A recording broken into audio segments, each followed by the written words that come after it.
Sembra ormai che ci sia un bollettino di guerra ogni notte, tra accoltellamenti, spaccio, ma anche inseguimenti e poi finiti purtroppo male come questa notte. È evidente che la situazione è ormai insostenibile.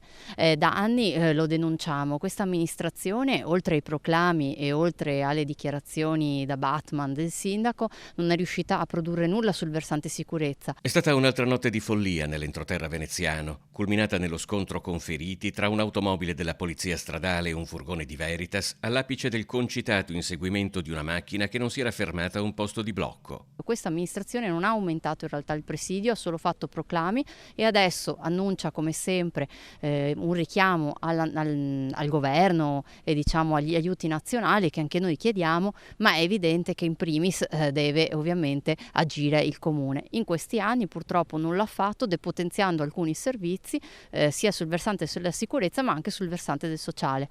Il tema a questo punto è politico perché all'amministrazione comunale si contesta un'evidente carenza di risultati proprio sul versante della sicurezza, cioè su quello che era stato un cavallo di battaglia del centrodestra in campagna elettorale.